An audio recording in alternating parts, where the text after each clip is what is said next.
like it's a Sunday morning. Might seem like it took forever, but trust me when I say this one was easy. Mm. You think I need better, so baby, I need you to know.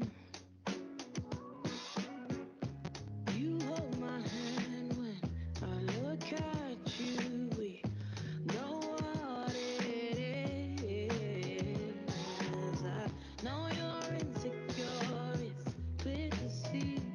So before we go to sleep, let me tell you something. You make me feel like it's a Sunday morning.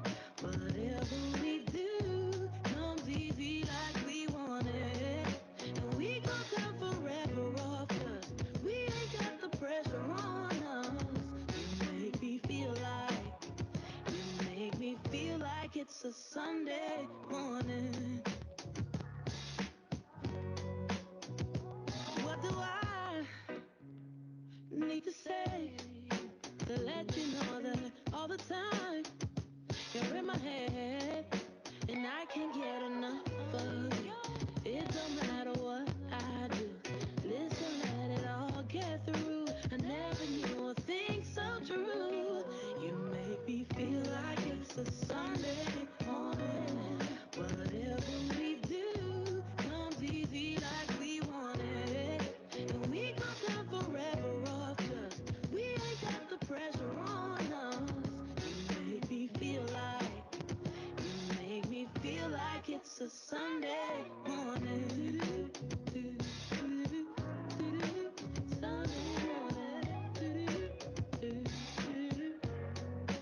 Sunday morning.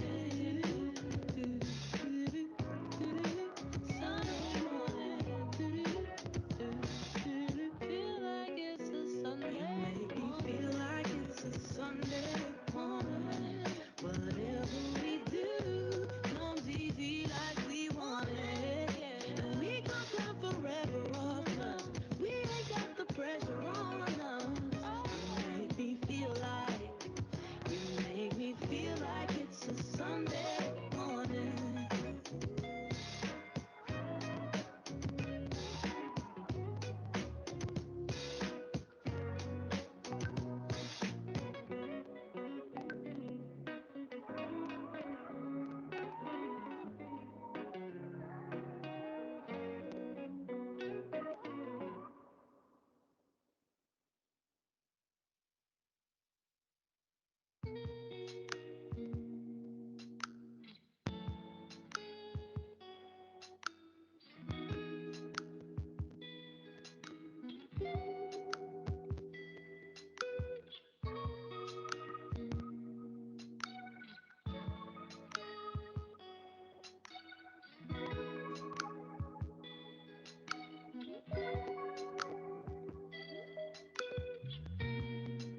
It's been a long time since we last spoke. I still wonder what you're up to after all the shit we've been through. And I've been a lot of time drinking and smoking, hoping to subdue the thought of you in my head. So if you're out there somewhere, and if you still even care, possibly still questioning what is he doing. I've been trying to find a way to numb all this pain since you've been away. I don't wanna feel anymore. And there's probably people telling you that I'm doing fine, just taking my time. Although it appears that I'm strong, it still hurts. There's been a lot of nights when I feel alone, needing someone to talk to, 'cause I just need to get through.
Selamat pagi Bapak dan Ibu sekalian.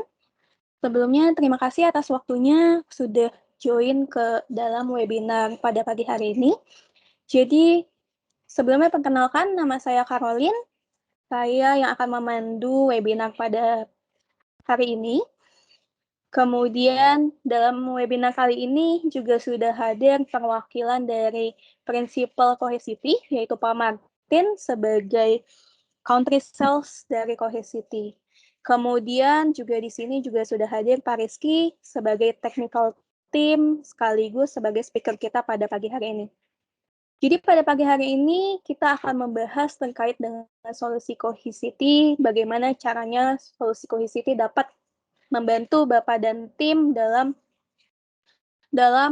memberikan perlindungan kepada data-data yang Bapak dan Ibu miliki. Kemudian bagaimana Cohesity dapat membantu Bapak dan Ibu dalam menghadapi maupun mengatasi ransomware. Nah, sebelum memulai webinar pada pagi hari ini, saya ingin mengingatkan lagi beberapa peraturan selama webinar ini berlangsung. Jadi selama webinar ini berlangsung, Bapak dan Ibu diharapkan untuk menonaktifkan mic dan kamera. Kemudian jika ada pertanyaan, mohon disampaikan melalui kolom chat atau dapat disampaikan pada saat sesi Q&A berlangsung.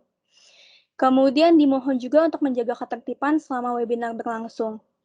Tanpa berlama-lama lagi, mungkin saya persilakan kepada Pak Martin untuk menyampaikan 1-2 kata-kata. Silakan Pak. Oke, makasih Caroline. Selamat pagi Bapak Ibu hadirin sekalian. Terima kasih untuk waktunya. Perkenalkan saya Martin Ruslan. Saya Country Sales Director untuk Cohesity Indonesia. Nah, Bapak Ibu, saya berharap di saat situasi seperti ini Bapak Ibu selalu sehat ya, karena memang situasi juga sedang mencekam saat ini. Gitu. Semoga kita semua selalu sehat. Untuk topik yang diangkat hari ini adalah ransomware. Jadi kalau kita bicara mengenai ransomware, mungkin 2 tahun yang lalu atau 3 tahun yang lalu kita masih menganggap itu hal yang ya mungkin masih jauh ya. Tapi kalau Bapak Ibu sekalian lihat saat ini sudah semakin luas, semakin masif. Bahkan kalau dengar-dengar di US belakangan ini, baru-baru ini, itu bahkan sampai banyak enterprise yang terimpact gitu. Di Indonesia sendiri sebenarnya ada, cuma memang kita nggak publish, gitu ya. Institusi keuangan, enterprise, small medium business juga terkena. Nah, oleh karena itu Cohesity sebagai data management platform yang salah satunya bisa melakukan backup dan tidak hanya melakukan backup, bagaimana kita sebagai last line of defense, jadi pertahanan terakhir di saat security system Bapak Ibu sudah breach gitu ya, sudah ditembus, bagaimana kita bisa melakukan preventif dengan cepat begitu. Nah, tanpa perlu berlama-lama, saya serahkan sesi ini kepada Pak Rizky Permana. Silakan Pak Rizky. Oke, terima kasih Pak Martin. Saya akan langsung untuk presentasinya.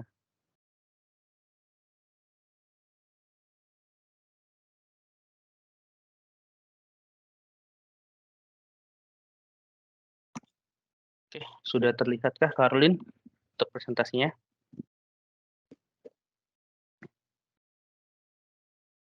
Terlihat, Pak. Terlihat ya, oke. Jika terlihat langsung aja. Bapak Ibu, selamat pagi. Salam sehat semuanya ya. Mudah-mudahan Bapak Ibu yang belum terkena ya, mudah-mudahan jangan sampai terkena penyakit COVID ataupun yang sudah ada keluarga ataupun yang di ring 1 Bapak Ibu udah ada yang kena, mudah-mudahan cepat sembuh seperti itu ya. Oke, ini masalah ransomware gitu kan, ya sama kayak dengan COVID juga, tapi ini bedanya adalah ketika ini ada di sistem atau di server ataupun ada di IT gitu kan Bapak Ibu sekalian. Oke. Untuk ini perkenalkan, nama saya Rizky Permana, saya merupakan Pre-Sales Engineering gitu kan. Saya akan mencoba membawakan sebuah solusi yang bisa kita bawa dengan Cohesity, yaitu untuk masalah protection dari si ransomware itu sendiri. Oke. Nah, kalau kita ngomongin masalah seperti yang dibilang tadi sama Pak Martin, cyber security threat itu ya. Yang paling banyak saat ini itu adalah model ransomware seperti itu kan. Model ransomware ini ya lagi-lagi bagaimana transfer uang itu bukan pakai transfer katakanlah pakai dolar, pakai euro nggak gitu kan. Kalau kita ngomongin dolar ataupun euro kan itu gampang terdeteksi gitu kan. Oh siapa pemilik rekeningnya kita akan deteksi antar bank seperti itu kan. Tapi lagi-lagi uang 10 triliun US dollar ini gitu kan yang nanti diprediksi sampai 2025 ini tetap menggunakan pembayaran katakanlah saya minta ransom gitu kan kepada si yang terkena si ransomware ini biasanya dia akan lari ke area mata uang digital gitu kan digital currency contohnya ya kayak yang terkenal itu yang biasanya digunakan oleh si pihak-pihak yang kita bilang adalah hacker ini ya pembuat virus ini biasanya dia minta uang dalam bentuk XRP gitu kan ataupun dalam bentuk Ethereum ataupun bentuk Bitcoin seperti itu kan rata-rata dia mintanya seperti itu ketika kita dapat itu akan lebih sulit gitu kan jadi kerugian itu nanti 2025 kira-kira 10 triliun US dollar seperti itu dan itu akan terus naik dari tahun ke tahun seperti itu. Oke, biasanya itu akan damage-nya ya kita bilang akan naik terus itu kan karena data itu kan akan berkembang seperti itu kan proteksi data akan berkembang terus itu kan semakin banyak data yang disimpan semakin besar dia minta untuk untuk minta ransom-nya itu untuk minta nanti saya bukain ini kan dengan syarat Anda harus membayar sekian-sekian per data Anda seperti itu kan. Nah, biasanya dia akan naik lebih tinggi tahun per tahunnya seperti itu. Oke, termasuk biasanya itu yang udah apa ya ibarat kata ini sudah punya prevention lah seperti itu hanya 2%. Seperti itu yang umpamanya untuk yang recovery bagaimana kalau umpamanya kejadian dia udah benar-benar matang itu hanya 2% aja. Source ini didapat dari Cyber Security Venture sama Gartner. Silahkan Bapak Ibu cari di situ. Nah ini berkata ya ini current state untuk dari si cyber threat yang ada di dunia saat ini. Oke. Mencenangkan ya sepertinya. Oke. Dan ditambah lagi gitu kan makin mengganas gitu kan ransomware tersebut gitu. Kenapa dibilang makin mengganas seperti itu kan? Kenapa? Biasanya kan dari enterprise banking tujuannya seperti itu ya. Sekarang benar-benar dicari gitu kan, bukan hanya si banking ataupun enterprise itu aja, tapi sampai ke level sekolahan pun juga kena seperti itu kan. Itu udah beritanya di Baltimore County Public School gitu kan, itu kena, terus kemudian di healthcare gitu kan, ataupun sampai ke manufacturing gitu kan target-targetnya. Apalagi data-data manufacturing itu kan, data-data yang benar-benar kita ibaratkan adalah ya ini masih dalam proses R&D gitu, jangan sampai tersebar ke saingannya gitu kan, itu lebih parah lagi gitu kan, kehilangan data dari si manufacturing seperti itu. Nah kemudian dan biasanya itu untuk ya si customer yang belum siap itu ya mau nggak mau karena datanya penting itu dia akan membayar sesuai dengan permintaan dari si pembuat si ransomware tersebut gitu kan katakanlah sampai ratusan juta rupiah gitu kan kalau umpamanya kita di Indonesia seperti itu dia akan minta pembayaran seperti itu karena memang benar-benar ada kasus yang ada di Indonesia dan customer tersebut itu enterprise tersebut itu emang benar-benar nggak punya backup gitu kan backupnya juga kemakan gitu kan akhirnya ya dia benar-benar membayar si yang membuat ransomware tersebut seperti itu oke gitu kan nah biasanya ransomware itu masuk ke dalam enterprise itu biasanya dari mana sih gitu kan breach-nya itu rata-rata dari human error terus kemudian ya dari criminal attack atau malicious lah yang dikirimkan via email gitu kan orang nggak tahu dia buka ataupun human error dia ketika mengakses ke web dia pencet seperti itu kan terus kemudian dari si sistem glitch ini gitu katakanlah dari mungkin Windows yang dipakai atau Linux yang dipakai di komputer klien nggak terupdate gitu kan nah itu jadi problem seperti itu. Nah ini biasanya kalau kita ngomongin ini kita cause breach varinya ini root cause-nya itu ya internal ataupun dari eksternal seperti itu kan terus kemudian kesalahan rata-rata paling banyak itu dari mistake gitu kan ya asal ngeklik aja gitu dapat email gitu kan dapat email dapat attachment dia nggak baca nama filenya sama nama pengirimnya itu dianggap sebagai whitelist gitu kan oh ini teman saya ini yang ngirim ketika itu langsung diklik nggak taunya induknya dari si ransomware itu ada di situ gitu kan. Nah, akhirnya ya dalam waktu 3-4 bulan ke depan udah langsung kena serangan nggak taunya, seperti itu kan data semua hilang.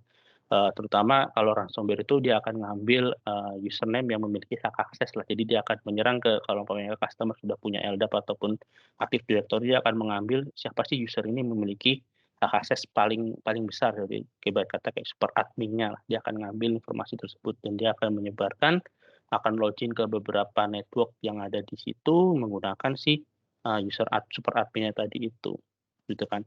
Nah, lagi-lagi kalau kita ngomongin sebuah proteksi atau security di sistem atau di enterprise tersebut gitu kan atau di perusahaan tersebut, ya mau nggak mau gitu kan kita harus memasang juga yang namanya proteksi atau security dan harus memiliki sebuah, eee, solution, backup seperti itu. Jadi, security plus sama solution backup. Jadi nggak hanya semata-mata, "Oh, security saya sudah bagus, saya sudah pakai." Buat kata, "Oh, semua sudah saya VLAN, semua sudah saya, akses firewall, semuanya macam-macam." Nah, akhirnya ujungnya itu pada yang namanya human error tadi itu. Mau nggak mau kita harus punya yang namanya sistem backup tadi itu. Jadi security plus sama backup itu harus berjalan berbarengan, seperti itu. Oke, yang menjadi pertanyaan apakah, eee, benar-benar siap nggak si enterprise tersebut gitu kan. Apa umpamanya contohnya kayak 58 data gitu kan harusnya bisa di-recovery, seperti itu. Sebenarnya 11% data ini harusnya sudah benar-benar aman, seperti itu kan. Terus kemudian, 21% ini, bagaimana sih contingency plan-nya gitu kan. Plan-nya kalau umpamanya benar-benar terjadi itu apakah sudah siap, seperti itu kan. Nah, ini beberapa customer yang sudah siap itu kan. Efeknya apa gitu kalau umpamanya kita belum siap? Yang pasti paling utama adalah customer trust-nya hilang gitu kan. Itu hasil, source-nya dari research dari Forrester gitu kan masalah ransomware recoverability itu biasanya 51% masalah trust customer-nya itu hilang gitu. Janganlah pakai perusahaan itu gitu kan. Kenapa? Ya dia data saya dicuri, data saya hilang gitu kan, contohnya seperti itu. Terus yang pasti, bisnis operation-nya itu kan pasti akan terganggu.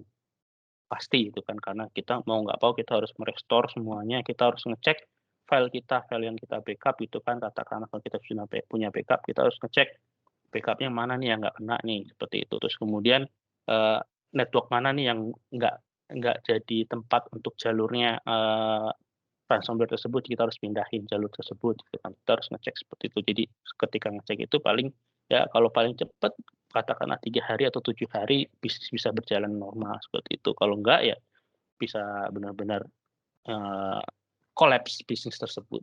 Oke, terus kemudian yang untuk yang pasti masalah customer ataupun revenue itu sendiri pasti akan hilang. Kenapa ya? Karena bisnis tadi nggak bergerak, customer ada permintaan tetapi kita tidak bisa, eee tidak bisa melayaninya gitu kan ya, akhirnya customer pindah, gitu kan, hilang semuanya ke saingan, seperti itu. Yang pasti kita masalah bisnis partner juga 31%, terus kemudian kena, legal fee gitu kan, untuk regulasi katakanlah seperti tidak bisa menjaga sistemnya, tidak terproteksi mungkin, kalau di Indonesia kita masih okelah gitu kan, mungkin kalau di luar negeri benar-benar strike, kita akan dikenakan sebuah, fines denda, seperti itu. Paling ujung-ujungnya adalah si damage reputation ini terhadap perusahaan tersebut. Oke, kalau kita ngomongin backup gitu kan, kita kita City ini bisa dikatakan ya kita adalah software backup, termasuk ya dari ranah yang tadi itu security plus sama backup, kita di backup-nya seperti itu kan, kita ngomongin legacy backup. Legacy backup ini ya kita bisa katakan yang ada saat inilah itu kan Bapak Ibu pakai katakanlah seperti itu. Biasanya ini kita lakuin dari user itu kan ataupun dari server production itu kan dia ngakses user tersebut ngakses ke production server gitu kan, kita akses aplikasi-aplikasi database kita akses semuanya gitu kan. Terus kemudian kita backup nih di production apps kita backup harian kah, mingguan kah, atau bulanan kah, seperti itu kan.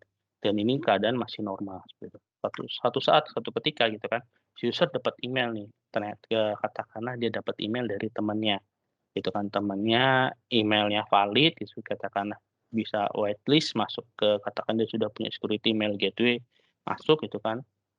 Terus kemudian dia klik gitu kan, file dokumen tersebut gitu kan, ataupun file PDF tersebut dijalankan, si tiba-tiba si user ini kok, sebenarnya awal-awal dia nggak akan ngerasain sebuah perbedaan gitu kan, ternyata fine-fine aja dibuka ternyata file isinya pas dia jalankan gitu kan, ternyata dia bikin induk si ransomware tersebut.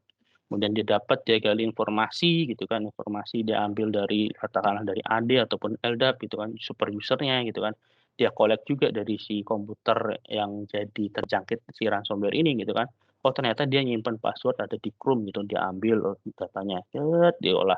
Ternyata ketika itu dia nyimpan, terus kemudian dia lariin ke ngetes gitu kan, dia melakukan scanning IP gitu kan, mana IP, oh ini dia akan scan semuanya, dia masukin semua user dan password yang dia collect dari si komputer korban tersebut gitu kan. Ternyata dia masuk ke production server-nya, dia lempar si induk panel tadi ke production server-nya, akhirnya ya semuanya akan ke-lock gitu kan. Nah, legacy backup dia akan melakukan, tetap aja dia akan melakukan backup seperti pada umumnya gitu kan. Katakanlah udah terjadwal di harian, mingguan ataupun bulanan dia akan tetap melakukan itu kan. Padahal di kasus ini gitu kan sudah ada yang namanya breach gitu kan, masuk gitu. Nah, ini menjadi problem gitu kan, ikut-ikutan juga ini gitu kan legacy backup-nya gitu kan, ke encrypt dengan si ransomware tersebut. Apakah itu nanti hasil backup-nya, entah apakah itu nanti dari OS-nya gitu kan. Biasanya kalau legacy backup gitu kan, kita menggunakan OS katakanlah Windows ataupun Linux seperti itu kan, ternyata kena juga gitu kan.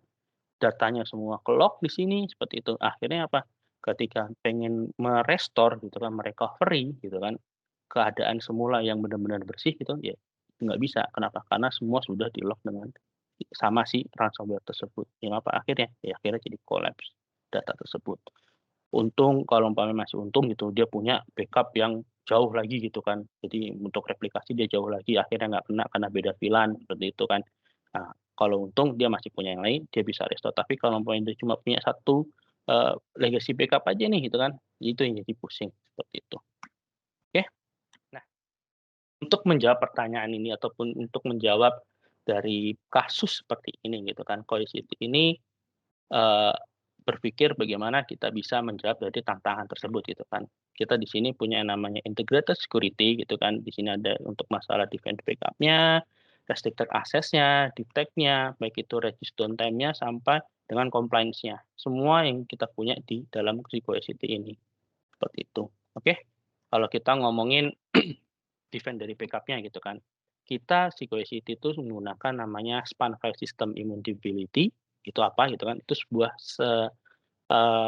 file system gitu kan yang benar-benar dibikin dari Cohesity yang benar-benar immutability, jadi tidak bisa diganggu gugat, seperti itu. Nanti coba saya akan terangkan lebih lanjut masalah si immutability dari si SnapFS ini. Terus kemudian kita pakai yang namanya WOM gitu kan untuk masalah proteksi penulisan yang ada di dalam si ketika kita melakukan backup itu kan masuk ke dalam datanya yang ada di dalam si Cohesity itu kan dia akan tulis sekali itu kan, tapi umpamanya ada data tersebut tidak bisa di-delete seperti kan contohnya kayak penggunaan tab itu kan, tab WOM gitu kan, jadi data tersebut akan berada di situ terus gitu kan, untuk penambahan ataupun perubahan dia akan menggunakan space yang kosong gitu kan. Jadi data itu hanya bisa dibaca berulang kali tapi tidak bisa ditulis berkali-kali, seperti itu. Oke. Untuk yang resistant access-nya gitu kan kita, jadi pertanyaan adalah, oh ini software, baru nih gitu kan. Biasanya software-software baru ini ada yang namanya service backdoor gitu kan. Service backdoor itu apa? Service backdoor itu adalah si pembuat software ini bisa mengakses katakanlah kalau server ataupun, software tersebut via remote yang lain seperti itu kan. Nah ini jadi selalu pertanyaan. Cohesity menjamin kita tidak ada yang namanya service backdoor di dalam si Cohesity ini. Jadi customer bisa aman gitu kan untuk masalah, oh ini jangan-jangan gara-gara, orang Cohesity nih pengen ngambil data saya, enggak, Cohesity enggak punya service backdoor seperti itu.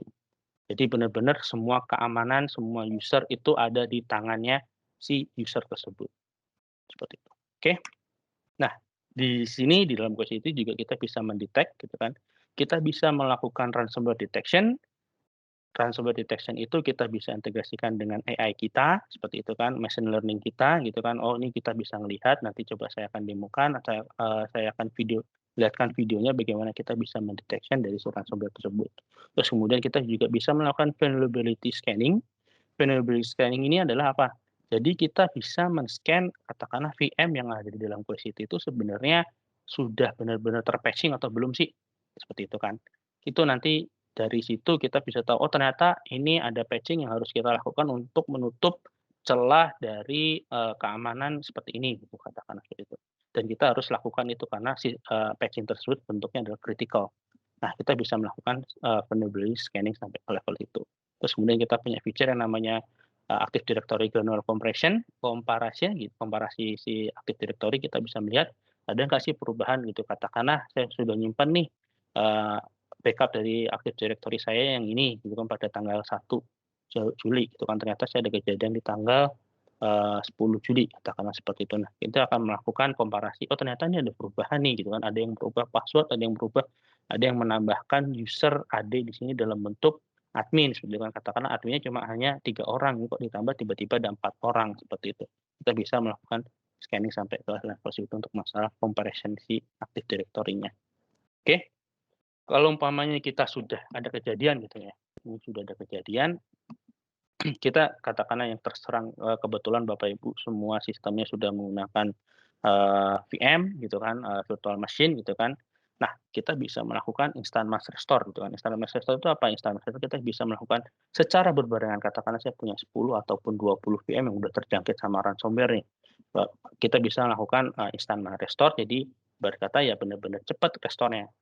Tapi restore-nya itu sudah kita lakukan dari detection tadi itu. Oh ternyata yang bersih tadi itu pada tanggal sekian nih, pada tanggal 1 Juli tadi itu. Jadi ketika kita jalankan restore tersebut ya kita tinggal pilih RPO-nya adalah recovery point-nya pada tanggal 1 Juli 2021. Ketika itu kita langsung restore semua, seperti itu. Jadi belum ada si induksi ransomware tersebut. Terus kemudian kita juga support yang namanya global actionable search. Jadi katakanlah kita bisa mencari saya butuh cepet nih gitu kan, daripada saya restore yang untuk itu gitu kan, saya butuh waktu, nanti kita harus ngecek dulu network-nya, ngecek dulu intinya saya butuh cepet, saya hanya butuh file yang ini, Excel ini karena saya harus kirimkan ke klien-klien katakan seperti itu. Nah, kita bisa melakukan actionable search tersebut, kita bisa download file tersebut dari VM yang ada gitu kan. Kita langsung download seperti itu, kita katakanlah di komputer yang bersih, kemudian kita baru bisa kirim ke klien-klien yang ada. Seperti itu kita bisa melakukan sampai ke level actionable search tersebut. Oke.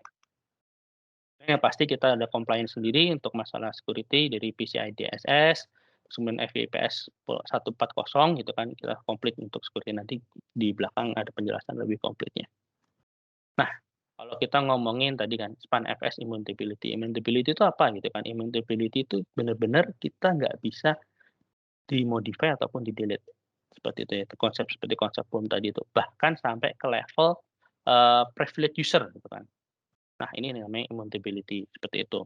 Terus kemudian ada juga yang namanya air gap. Air gap itu apa? Jadi benar-benar dari immutability ditambah lagi, katakanlah dipisahin untuk masalah network-nya, untuk masalah disk connection-nya, seperti untuk repositorinya gitu kan, dipisahin juga. Nah, Cohesity untuk ngomongin immutability sama air gap, kita bisa melakukan dua-duanya tersebut. Jadi katakanlah untuk jalur backup-nya kita menggunakan VLAN 30, untuk jalur manajemen kita menggunakan VLAN 10 gitu kan. Ketika nge-restore kita bisa atur juga kita menggunakan VLAN yang mana, seperti itu. Nah, semua kita bisa lakukan di dalam si Cohesity. Kenapa? Ketika kita merestore ke katakanlah yang kena VLAN 10 nih kena dari ransomware gitu kan. Ketika kita mau nge-restore yang file yang bersih karena belum benar-benar bersih gitu kan, pasti akan terkena lagi file yang VM ataupun server yang kita restore tersebut gitu kan. Karena kenapa? Karena masih di jalur tersebut itu benar-benar masih ada induknya si ransomware katakanlah seperti itu. Makanya ketika kita restore kita harapkan untuk berbeda VLAN seperti itu, katakan nanti pakai VLAN 40 seperti itu. Untuk melakukan restore tadi, untuk pengecekan tadi, setelah kita bersih semua ya kita harus ubah jalur VLAN 40 itu adalah benar-benar jalur yang bersih. Seperti itu untuk masalah restore. Oke. Cohesity provide untuk masalah immutability sama air gap. Nah, untuk masalah data immutability gitu kan ya pasti kita punya yang namanya 3 ini. Data operation, data konsistensi, sama data security. Apa sih gitu kan? Operasinya seperti apa sih? Jadi kita nggak ada yang namanya override. Override itu apa ya? Ketika kita melakukan sebuah backup gitu kan, ataupun naruh file di dalam NAS gitu kan, karena Cohesity bisa dimanfaatkan sebagai NAS gitu kan, taruh gitu kan, kita perubah situ. Ketika kita melakukan sebuah snapshot ataupun backup di dalam Cohesity, kita akan nulis dari blok 1 sampai 10 gitu kan. Ternyata ada pembaruan gitu kan, kita nggak akan me-override dari blok 1 sampai 10, tapi kita akan menggunakan incremental di blok 11 sampai ke 12 katakanlah seperti itu. Jadi ketika benar-benar melakukan full backup lagi gitu kan, kita melakukan full backup lagi gitu kan, kita yang 1 sampai 12 ini tidak akan tertulis, kita akan nulis di katakanlah 13 sampai 23 katakanlah seperti itu. Jadi benar-benar kita simpan di sini. Jadi problem apakah itu menjadi nambah storage gitu kan ya. Nambah storage emang iya gitu, tapi proteksinya benar-benar terproteksi. Jadi nggak ada yang namanya overwrite seperti itu. Terus kemudian dari file tadi tersebut kita tidak bisa mendelete gitu kan, bahkan sampai ke privilege user seperti itu kan, bahkan yang level yang kita atur untuk masalah super admin yang bisa mengakses di Cohesity itu kita tidak bisa melakukan itu. Oke. Terus kemudian untuk masalah data konsistensi gitu kan, kita benar-benar data tersebut ketika kita tulis gitu kan, karena Cohesity ini memakai konsep yang namanya hyperconvert gitu kan. Ketika kita lakukan sebuah backup, sebenarnya data itu akan di-spread gitu kan, N+1. Jadi katakanlah saya punya cluster 3 isinya 3 server ya benar-benar data itu tersebut itu 3 server tersebut. Jadi suatu saat ketika server tersebut itu problem katakanlah mati powernya gitu kan ataupun rusak gitu kan, kesiram air minum gitu katakanlah seperti itu. Nah, kita masih bisa melakukan backup dan restore di 2 server tersebut. Karena kenapa? Karena kita punya konsistensi data tersebut. Seperti itu. Oke, untuk masalah security-nya sendiri gitu kan, sampai ke level yang namanya kita punya data log policy. Data log policy ini apa gitu kan? Data log policy ini benar-benar data tersebut itu kita log gitu kan, dalam waktu tertentu. Jadi data tersebut itu kalau umpamanya kita ada perubahan ya kita akan tuliskan di next block-nya, bukan di dalam blok yang ada. Seperti itu kan. Jadi benar-benar di-copy data tersebut, ketika sudah selesai baru kita log lagi, kita gabungkan dan kita log lagi. Nah, ini feature yang ada di Cohesity yang kita punya, seperti itu. Terus kemudian masalah legal hold juga gitu kan, kita bisa memberikan akses ke beberapa user gitu kan, setelah kita bikin sebuah role based user gitu kan, role based access control gitu kan, RBAC tersebut kita bisa melakukan kamu bolehnya cuma ngelihat aja, kamu bolehnya cuma akses file SMB, kamu bolehnya cuma ngelihat reporting-nya aja, kamu boleh melakukan backup seperti itu. Jadi kita tahu benar-benar bisa sampai ke level auditnya. Siapa sih yang terakhir mengakses? Ngapain sih dia orang itu? Oh, si admin ini ternyata melakukan ini, gitu kan. Jadi kita tahu. Itu benar-benar untuk masalah security di dalam si Cohesity. Oke. Nah, ngomong-ngomong masalah role based access control gitu kan, kita bisa integration dengan Active Directory ataupun LDAP. Seperti itu kan kita punya yang namanya security role. Gitu.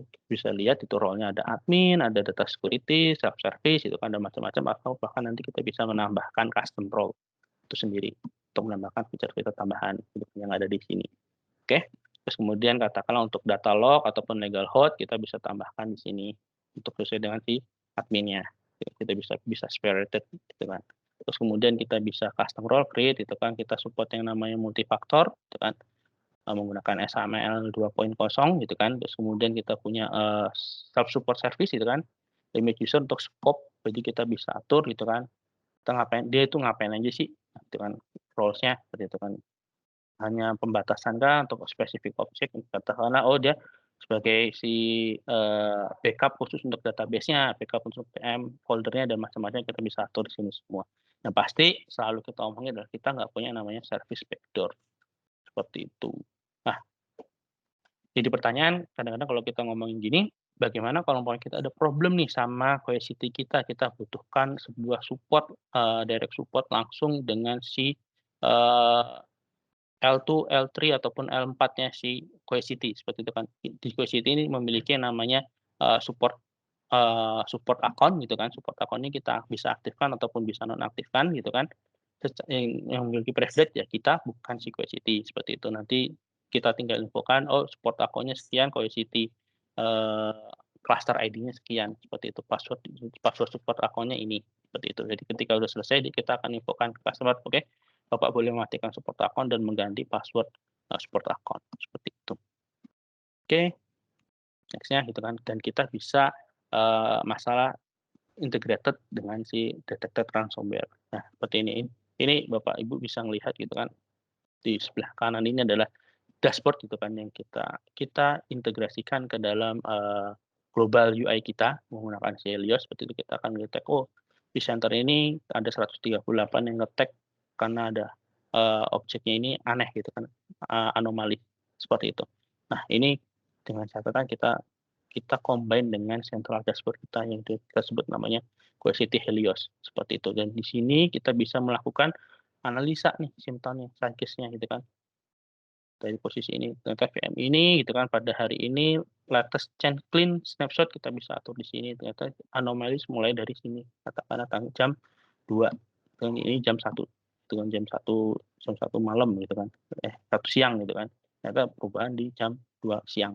Problem gitu kan. Jadi anomalies seperti ini kita bisa melakukan tadi itu kita bisa melakukan detect perubahan si ransomware tersebut. Terus kemudian kita juga punya yang namanya ketika itu terjadi anomali seperti ini, kita akan melihat file-file mana sih yang terkena gitu kan, affected filenya kan, dari beberapa objek katakanlah dari VM-nya ataupun dari view kita. View itu adalah salah satu feature untuk masalah NAS gitu kan, kita bisa konfigurasikan menggunakan SMB ataupun NFS ataupun menggunakan S3 tadi, S3 storage seperti itu. Kita akan melihat file-file mana yang terkena, kemudian kita bisa melakukan restore itu ataupun melakukan recovery point gitu kan, kita bisa lakukan di sini semua. Dan ini kita bisa melakukan katakanlah yang kena itu beberapa file gitu kan, kita bisa melakukan download aja, download dalam bentuk single ataupun dalam secara keseluruhan secara langsung seperti itu dari yang di clean snapshot-nya seperti itu. Oke, dan di sini kalau ketika kita koneksikan Cohesity cluster kita yang di on-premise dengan menggunakan central dashboard ini gitu kan, kita dapat yang namanya machine learning. Machine learning kan membaca semua anomali-anomali yang ada di dalam cluster kita seperti itu. Oke. Nah, seperti itu kita juga security posture gitu kan, kita kerjasama dengan Tenable.io untuk melakukan yang namanya vulnerability scan tadi itu. Vulnerability scan ini kita bisa lihat Bapak Ibu gitu kan. Nah, ini kita bisa tahu ternyata yang ada VM kita yang ada di dalam sini gitu kan, yang kita backup gitu kan, ternyata ini ada beberapa kasus nih gitu kan, contohnya kayak critical kasus itu berapa persen gitu. Kenapa? Karena ini belum di-patching yang critical-nya.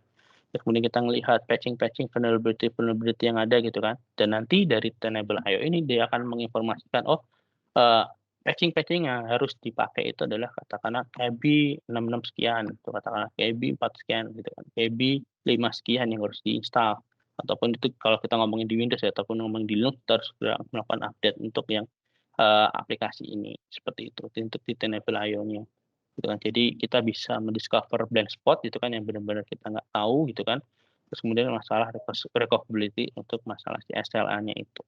Jadi ketika kita recover gitu kan, sebenarnya itu sudah dalam keadaan yang namanya mid SLA tadi itu. Jadi benar-benar udah ke patching semuanya seperti itu, baru nanti kita bisa rasa lebih sedikit aman seperti itu.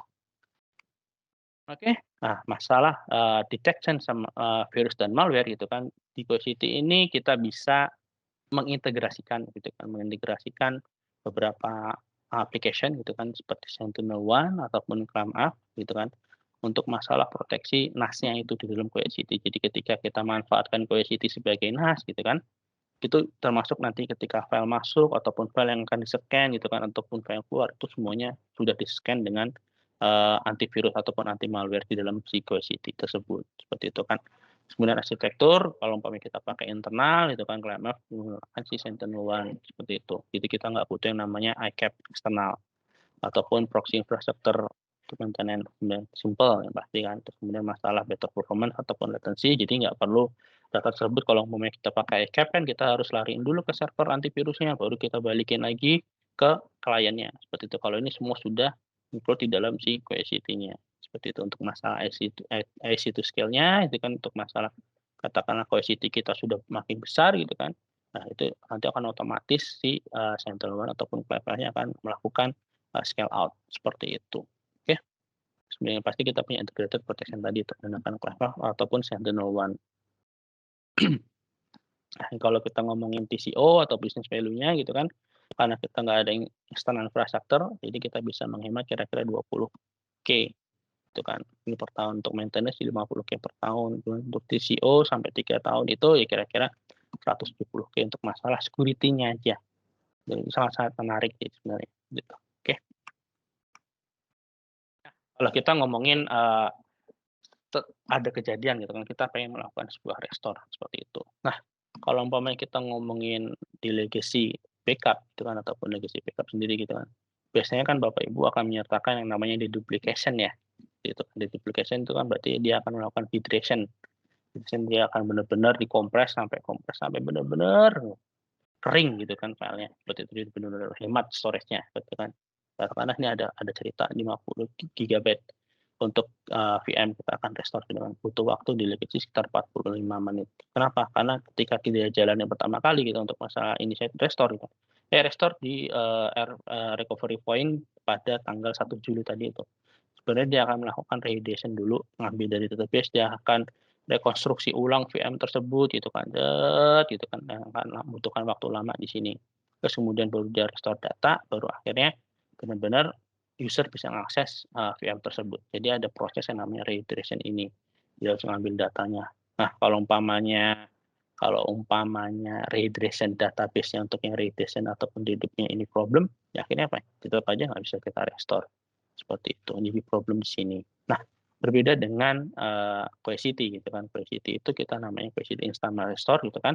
Kita initiate awal, langsung kita bisa melakukan user access gitu kan. Kita ibarat kata kita langsung mounting ke VM QueryCity akan dijadikan sebagai data store, dia akan melihat semuanya filenya, oh ada oke semua gitu kan.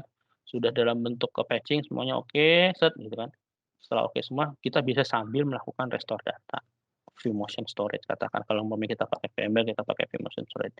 Jadi benar-benar dalam hitungan menit gitu kan 50 GB ini gitu kan kita bisa langsung akses dengan si user ini. Seperti itu benar-benar ini menghemat waktu. Challenge-nya adalah masalah inefisien, lambat dan tidak bisa di scale. Kalau umpamanya kita menggunakan QueryCity gitu kan kita bisa lebih cepat 10 kali katakanlah seperti itu.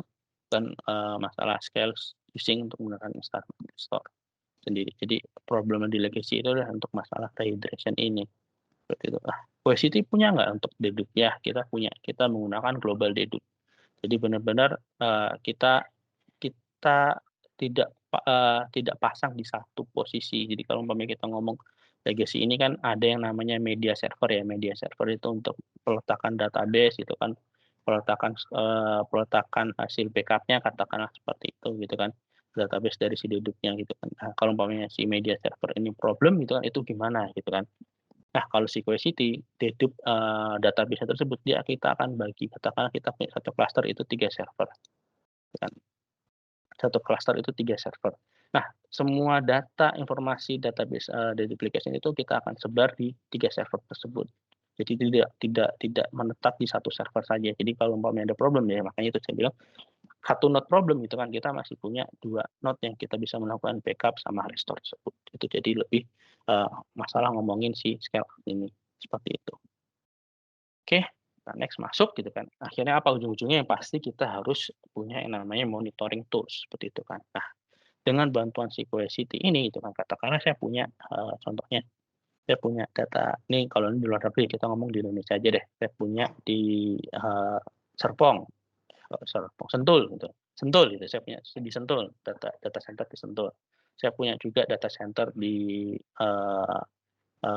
mana tuh Bendungan itu gitu kan. Terus kemudian saya punya di Surabaya, katakanlah seperti ini. Ya, ini kita bisa monitoring menjadi satu menggunakan QueryCity Helios.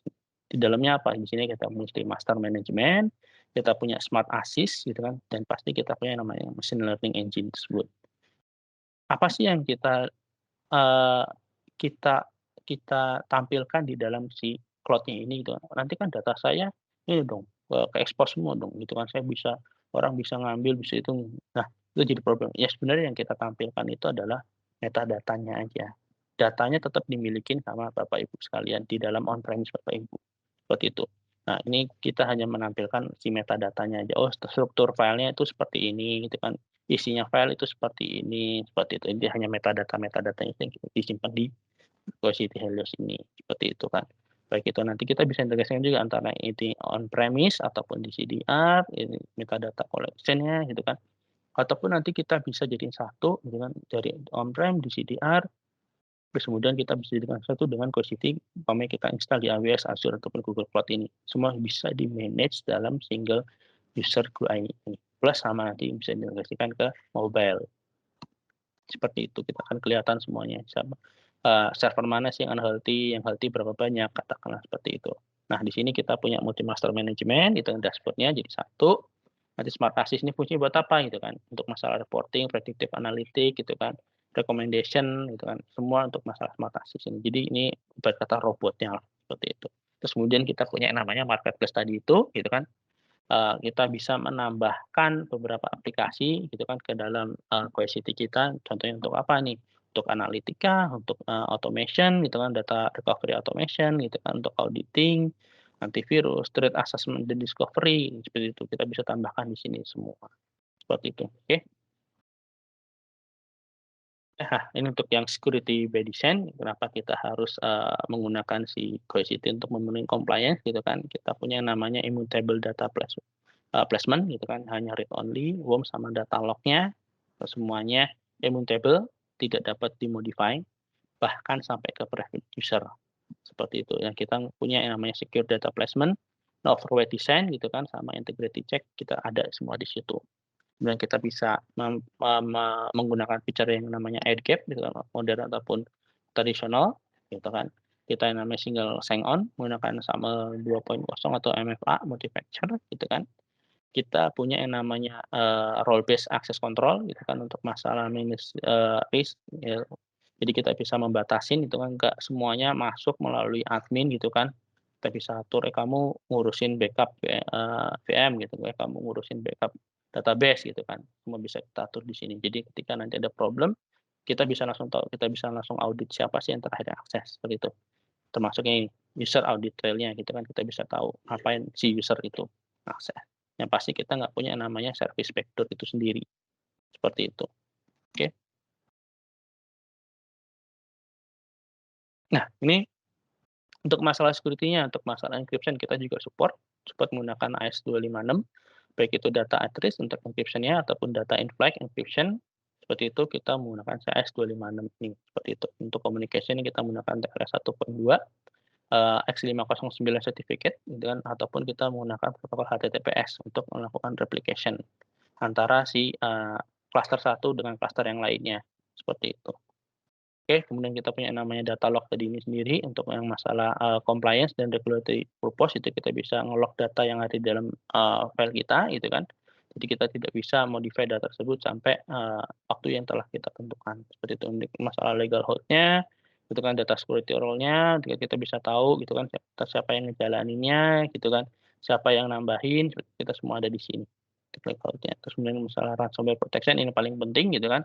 Baik itu backup and file service datanya gitu kan, kita ada 3, protect, detect, dan respond. Kita protect semua masalah ransomware, kita bisa mendetek anomali akibat dari ransomware tersebut gitu kan.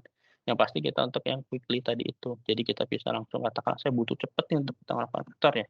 Tadi kita bisa langsung mounting VM yang bersih tadi itu ke dalam VM server kita gitu kan. Si Cohesity akan menjadi sebuah data store ataupun kita bisa saya butuh file yang ada di VM tersebut, kita bisa langsung download file tersebut. Seperti itu.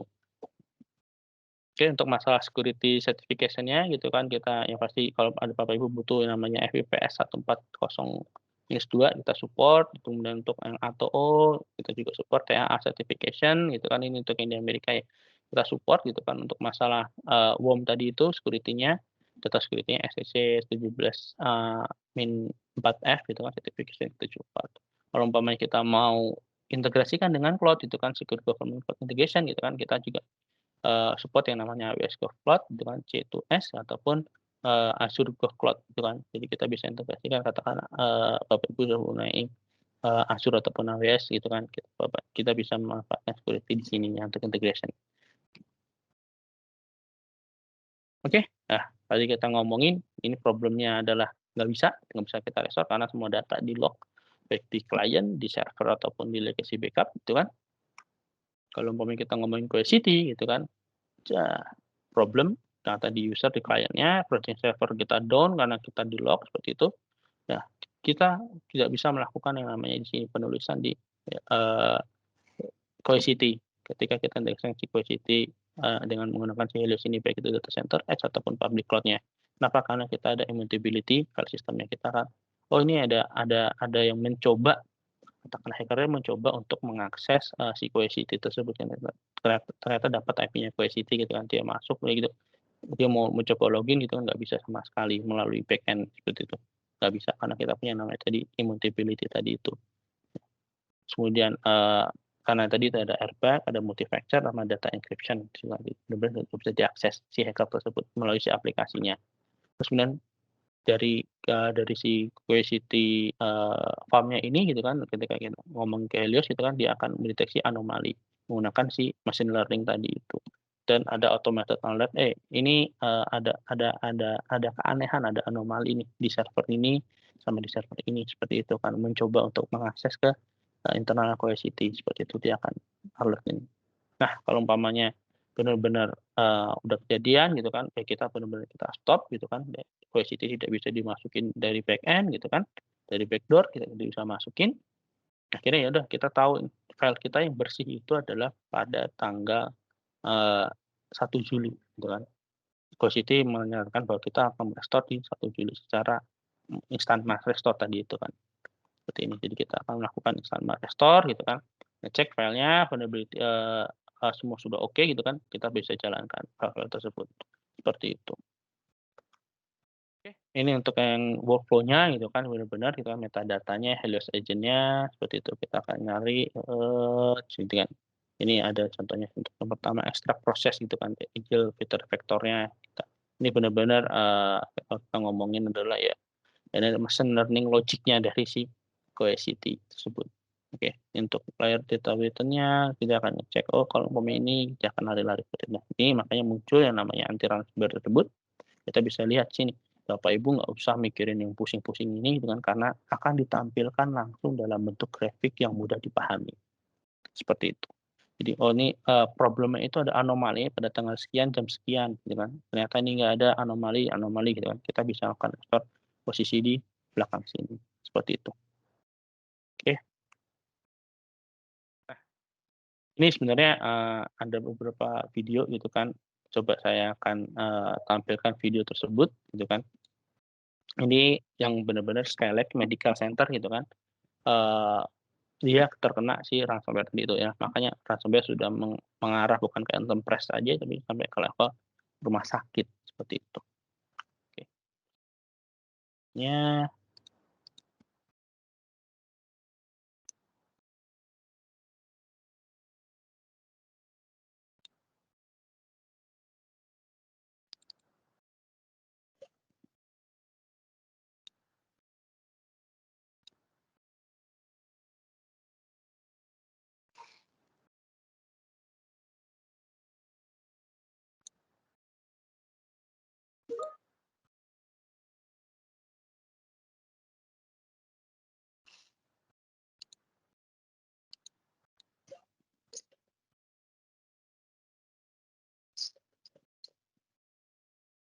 Ada suaranya nggak? Nggak ada suaranya. Ada suaranya? Enggak.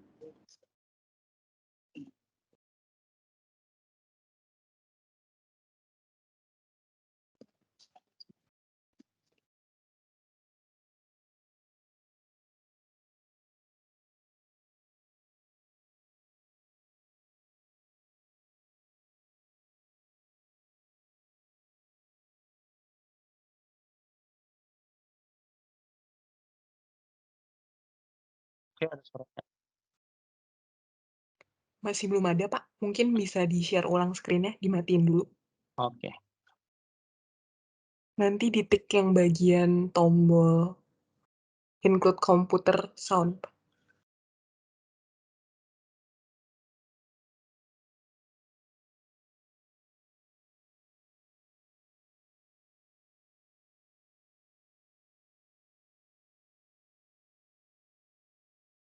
Start with just giving you a little bit about Ada suaranya? background on Skylake's Center. Terdengar, Pak. Start Dengar with ya? just giving you a little bit Yeah. about background on Skylake's Medical Center. Skylake's Medical Center is a not-for-profit community hospital. I've been here about 6 years, about 20 years in the healthcare IT industry. And we're running the classic 3-tier network storage and compute. We're using IBM for our storage, HP for all of our compute, and then Brocade to connect all of that. And those systems were in need of replacement. And we were early, this is probably about 4 years ago or so, we're early in that process and started to look at newer technologies. And the newer technology at the time was hyperconverged infrastructure. And what we were really targeting was, how do we simplify? How do we reduce costs? And how do I provide tools with high availability for our organization, and then for the great work that my colleagues, Corey and Sam and the rest of our engineering teams do a phenomenal job here at Skylakes. They have more work, more tickets coming in than they can do in a 24-hour period. So how do we kind of pull that all together? So we first looked to some technologies that would help us. So we consolidated our entire network compute and storage platform down into a single platform with Cisco HyperFlex and Intersight. And part of that was, what do we do for backup? We were using Commvault at the time.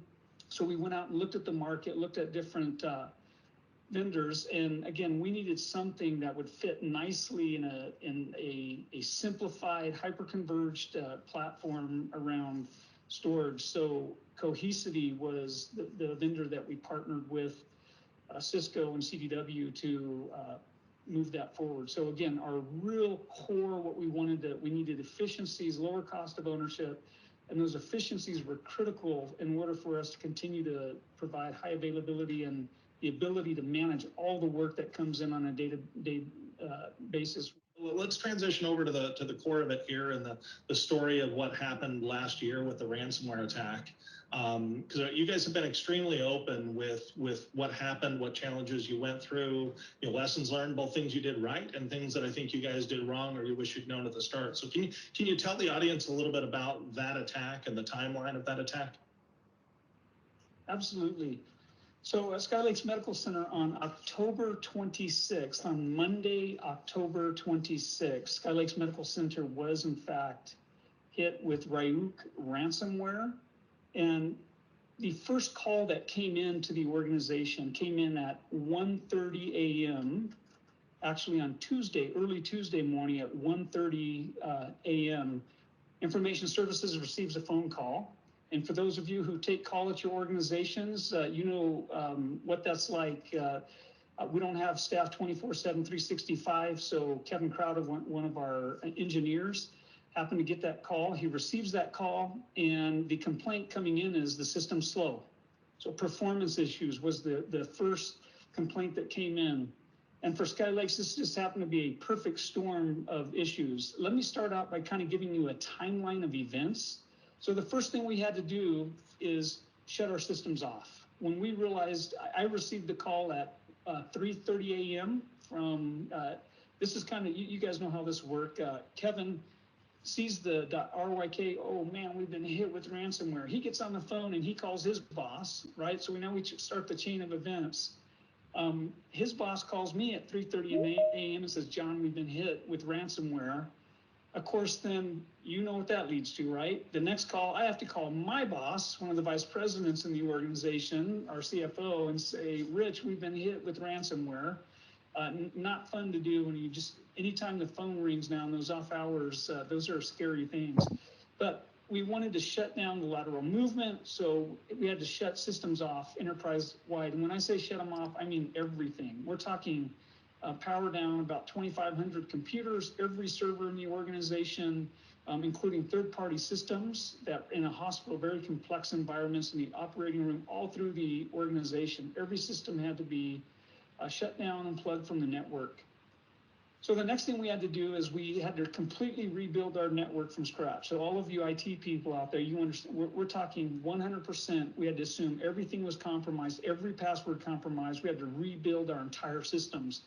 So that process was as follows. We had 3 VLANs. We had our dirty VLAN, we had a staging area, and a clean area.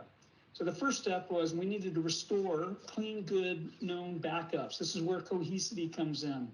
And I'm saying it from the bottom of my heart. We were so fortunate that Skylakes had made a decision a year prior when we upgraded some additional infrastructure for a new building. We brought Cohesity in at that time. We'll talk more about that later. But that was step number 1. And Skylakes was fortunate.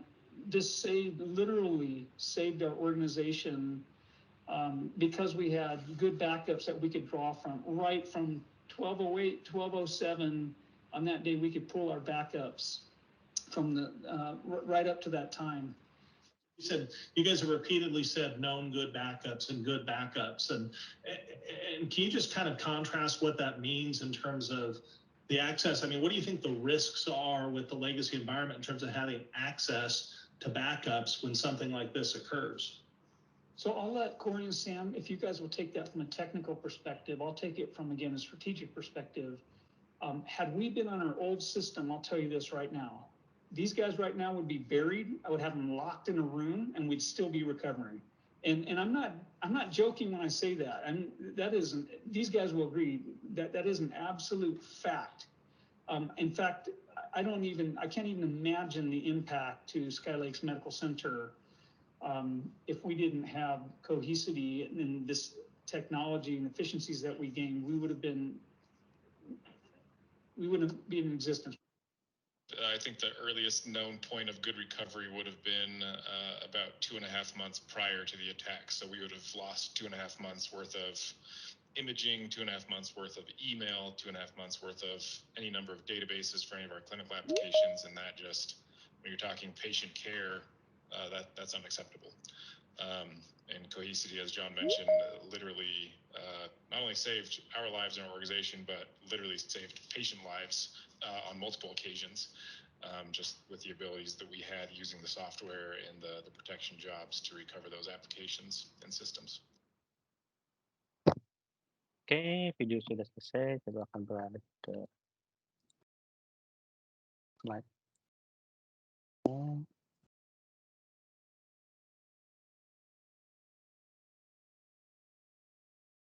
Ya, ini seperti Bapak Ibu dengar tadi kan. Jadi awalnya si Sky Lake ini gitu kan. Sorry, dengar nggak suara saya? Iya, kedengaran. Terdengar, Pak. Oke. Nah, pada awalnya si Sky Lake Medical ini dia menggunakan three-tier arsitektur, jadi ada perbedaan antara servernya, terus kemudian dia pilih networknya sendiri, dia kemudian dia store-nya sendiri, dan itu modelnya lebih physical server, dan dia beralih ke Hyperflex punya Cisco gitu kan, dia tertarik dengan konsepnya si Hyperflex Cisco tersebut, jadi dia berubah gitu kan, jadi yang awalnya adalah physical, terus kemudian dia beralih ke dalam bentuk PMVM menggunakan si Hyperflex Cisco tersebut gitu kan. Terus kemudian pada awalnya dia menggunakan legacy backup gitu kan, tadi sempat bilang produknya gitu kan, Bapak Ibu bisa dengar sendiri tadi produknya apa gitu kan. Terus akhirnya dengan konsep yang baru ini gitu kan, Hyperflex Cisco itu merupakan konsep HCI ya, hyperconverged gitu kan. Bagaimana kalau umpamanya dari konsep tersebut dari software backup legacy itu bisa nggak sih, ada nggak sih solusi HCI juga gitu kan, hyperconverged juga gitu kan. Ternyata si Cohesity juga bisa menjawab, oh kita solusi untuk masalah backup gitu kan, kita bisa menggunakan si hyperconverged tersebut gitu kan, dan kita memiliki fitur-fitur tadi itu seperti instant restore untuk masalah proteksi dari si VMware tersebut gitu kan. Kita memiliki instant mass restore tadi itu seperti itu. Nah, ini solusinya gitu kan, challenge-nya gitu kan, setelah dia melakukan tadi itu, bagaimana kita bisa mengubah tadi si legacy backup tadi itu, produknya Bapak Ibu dengar sendiri gitu kan, menjadi sebuah solusi yang benar-benar baru gitu kan, yang ya kita pakai hyperconverged juga seperti itu kan. Jadi untuk masalah efisiensi dan macam-macamnya itu kan, daripada kita pakai tier juga gitu kan, yang ada server terpisah, ada storage terpisah seperti itu kan. Problemnya bagaimana kalau kita jadikan satu semua compute sama storage jadi satu.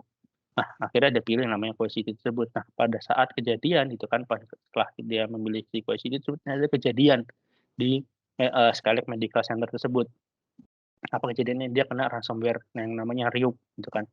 Ryuk itu nah ini entah apa gitu anehnya gitu kan, saya beberapa kali ketemu customer, Pak saya kena ransomware gitu kan, sebelumnya saya sempat megang yang namanya product security juga gitu kan. Rata-rata ransomware itu gitu kan kejadiannya adalah saat libur gitu kan, entah itu hari Minggu, entah itu ada libur nasional gitu kan, pasti selalu aja kejadian di ransomware di hari tersebut seperti itu kan, seolah-olah benar-benar ya orang IT nggak aware gitu kan, tim security nggak aware, tim database nggak aware, tim network nggak aware gitu kan. Biasanya pada hari Minggu orang pada istirahat lah gitu kan. Nah, pas saat Senin gitu kan, biasanya hari Seninnya itu jadi problem gitu kan. wah ini kenapa nih sistemnya hilang, sistemnya rusak gitu kan. Nah, itu entah kenapa anomali tersebut yang saya analisa gitu kan, kejadian selalu di hari libur. Seperti itu kan. Nah, itu problemnya kan. Dan ini sama seperti Skylake tadi gitu kan. Dia kejadian pada saat Monday atau hari hari libur tersebut gitu kan. Hari libur tersebut ketika kejadian dia lihat ternyata pas hari Senin sistem down sama sekali, seperti itu kan, nggak bisa diakses, problem itu kan macam-macam. Nah, ketika dia jalankan ini gitu kan, tadi sempat Bapak Ibu lihat gitu kan, jadi dia sudah menggunakan VLAN tagging gitu kan, ada VLAN staging, VLAN backup, sama VLAN untuk yang yang dia pakai sebagai jalur utamanya gitu kan. Nah, Cohesity ada di situ gitu kan. Nah, dia integrasikan si Hyperflex dengan si Cohesity gitu kan, dia akan ngecek di Cohesity tadi memiliki yang namanya anomalis tadi, detection tadi, oh ternyata yang benar-benar bersih itu pada tanggal sekian, jadi dia akan restore secara, instan restore gitu kan, menggunakan si Hyperflex yang sudah diganti ke VLAN tagging yang baru tadi, yang benar-benar dia bikin tagging VLAN baru itu untuk yang benar-benar bersih, seperti itu kan, jalur bersih yang bukan termasuk VLAN yang udah terkena sama si ransomware tersebut. Jadi dia restore itu semuanya, dia lakukan, pengecekan dari awal sampai akhir, sampai ke business owner, "Oh, VM lu udah oke belum?" Udah oke, udah jalan semuanya, baru nanti dia akan bersihkan semua yang ada di, VLAN ataupun, jalur VLAN tadi yang kotor, yang sudah terkena serangan tersebut, baru nanti dia akan berubah dari VLAN yang bersih tadi, dia akan kembalikan kalau umpamanya dia menurut cerita ini dia akan tetap menggunakan si VLAN yang bersih tersebut. Jadi semua aplikasi berubah, dia menggunakan si VLAN yang bersih ini. Ya udah, sisanya dia akan hapus semuanya. Seperti itu di Hyperflex. Dan untuk nge-restore yang tadi itu dia butuh benar-benar waktu yang dalam hitungan dari jam ke menit tersebut, gitu kan. Jadi kita bisa tahu kalau umpamanya kita legacy, kita harus ngecek dulu nih seperti tadi di awal. Kita untuk nge-restore servernya butuh 2,5 bulan. Kenapa? Karena kita harus ngecek bolak-balik dan mana yang bersih, mana yang nggak kena serangan seperti itu. Email tambah lagi emailnya 2,5 bulan, dan macam-macam ya dengan waktu 2,5 bulan. Dengan bantuan Sequosity kita bisa tahu nih, oh waktu yang benar-benar bersih adalah di tanggal sekian. Jadi kita akan restore secara berbarengan, secara keseluruhan pada tanggal sekian. Jadi benar-benar bisnis tetap bisa langsung berjalan dengan apa adanya. Jadi katakanlah umpamanya kita udah punya dari cerita si Skylake ini gitu kan, dan bisnis itu langsung bisa jalan. Oke. Nah, ini merupakan slide terakhir gitu kan untuk presentasi ini gitu kan, nanti akan dilakukan sebagai tanya jawab gitu kan. Nah, ini kenapa achieve secure and predictable recovery yang ada di dalam Sequosity itu sendiri. Seperti itu untuk masalah defense backup-nya, resistant access-nya, detect, reduce downtime yang pasti gitu kan. Kalau umpamanya Bapak Ibu amit-amit kejadian di tempat Bapak Ibu gitu kan, pasti harus kita reduce downtime-nya gitu kan. Untuk masalah restore gitu, bagaimana kita harus benar-benar reduce seperti itu. Untuk masalah compliance, kita perhatikan rata-rata software backup yang lain, legacy ataupun yang model baru pasti sudah punya compliance seperti ini kan. Jadi, tapi bagaimana caranya kita bisa menjadikan satu semuanya ini jadi satu kesatuan. Cohesity mampu menjawab pertanyaan ini semua. Seperti itu. Oke, terima kasih dari saya. Ini salah satu presentasi saya seperti itu. Oke. Untuk saat ini coba akan mendeliver sebuah demo kecil ya untuk masalah protection yang ada di Cohesity. Saya akan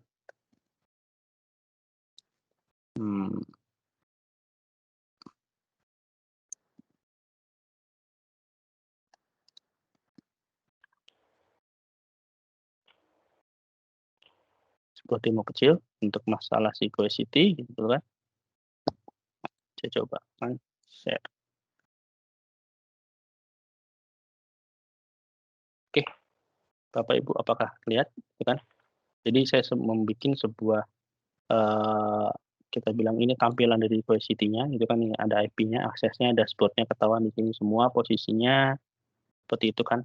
Nah, ini sampai ke level yang tadi kita bilang global hidup gitu kan, datanya gitu kan, kita sampai bisa tahu reduction penggunaannya seperti apa gitu kan untuk capacity-nya. Kebetulan saya menggunakan Cohesity Robo seperti itu kan, Robo Cohesity. Jadi untuk yang digunakan untuk yang di branch itu kan di posisinya lebih kecil, tapi memiliki feature yang ada di secara cluster seperti itu. Oke. Nah, ini saya contohkan menggunakan si Cohesity ini akan kita jadikan sebagai NAS seperti itu kan. Kita akan jadikan NAS gitu. Nah, ini ketika kita bikin NAS tersebut gitu kan, dalamnya kita bisa tahu ini NAS ini gitu kan, kita manfaatkan NAS tersebut gitu kan, ini posisinya ada seperti ini. Kita bisa tahu konsumsi sudah berapa banyak, kuotanya tinggal berapa gitu kan, logical datanya tinggal berapa gitu kan. Kita bisa tahu trennya seperti apa penggunaannya. Nah, ini ketika kita manfaatkan sebagai NAS-nya, dan kita bisa tambahkan shares-nya untuk aksesnya, filenya, kuota. Baik dari NAS-nya ini kita bisa melakukan protection dalam si QSCT tersebut. Seperti itu. Contohnya ini kayak kita melakukan protection gitu kan pada jam sekian ini untuk RPO-nya. Itu kan kita melakukan snapshot di sini seperti itu. Oke. Nah, ini untuk settingannya semuanya seperti itu. Ketika kita bikin sini. Nah, oke, saya sudah integrasikan gitu kan. Saya bikin sebuah file share ini menggunakan SMB protokol. Seperti itu, pada dasarnya kita bisa menggunakan 3 protokol itu kan. Kalau kita mau lihat itu kan kita bisa manfaatkan yang namanya protokol NFS, SMB gitu kan, ataupun nanti kita bisa gunakan sebagai si S3 connection-nya. Jadi itu dengan catatan ketika kita menjalankan S3 connection ini gitu kan, itu kalau kita jalankan SMB ataupun jalankan NFS, S3 akan dalam bentuk read only. Tapi kalau kita pengen write sama read only gitu kan, kita bisa matikan fungsi SMB dan NFS ini hanya untuk si S3-nya aja seperti itu. Oke, kebetulan saya sudah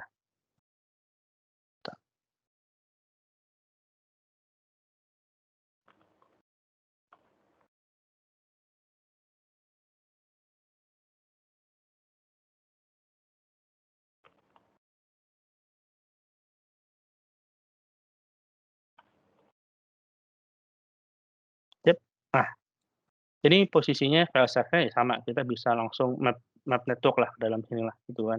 Nah, yang enaknya lagi ketika kita ngomongin QSCT kita jadikan sebagai NAS gitu kan, sebagai NAS connection gitu kan, kita dapat yang namanya feature itu adalah ini. Kita punya yang namanya previous version. Jadi kita bisa tahu nih previous version-nya. Jadi ketika saya nulis file pertama itu pada jam sekian, terus kemudian file kedua pada jam sekian, gitu kan kita punya yang namanya previous version. Jadi ketika kita jalankan itu kan file tersebut, ini siapa yang ngedit sih? Kita bisa ngelihat nih waktu sebelum dieditnya adalah pada jam sekian, di save-nya terakhir. Jadi untuk yang masalah file previous version seperti itu. Kemudian kalau umpamanya kita ngomongin yang ada di Windows biasa, sebenarnya kalau kita bisa nggak sih ngaktifkan previous version di dalam Windows biasa gitu kan? Ya itu bisa sebenarnya, tapi akan memakan storage si klien tersebut gitu kan, karena dia akan bikin sebuah copy, volume shadow copy gitu kan. Menjadi problem adalah ketika jalanin volume shadow copy tersebut gitu kan, kena ransomware itu akan hilang juga seperti itu kan. Nah, kalau umpamanya kita ngomongin file share kita simpan di dalam volume shadow copy tersebut, kita simpan di dalam si QSCT, karena QSCT tadi adalah immutable gitu kan, itu si file share ini tidak akan hilang seperti itu. Sorry, file version-nya tersebut tidak akan hilang.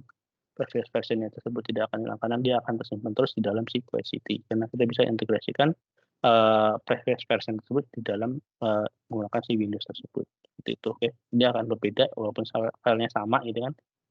Ketika kita jalankan dia benar-benar tidak punya nama previous version di sini. Seperti itu. Oke. Nah, dari umpamanya katakanlah file tersebut hilang gitu kan. File tersebut itu dimakan hilang ataupun rusak karena si ransomware tersebut gitu kan. Nah, dalam file tersebut gitu kan, ketika kita jalankan gitu kan, kita bisa langsung yang namanya melakukan restore file secara langsung. Kebetulan ini oke gitu kan, kita bisa menjalankan secara langsung gitu kan.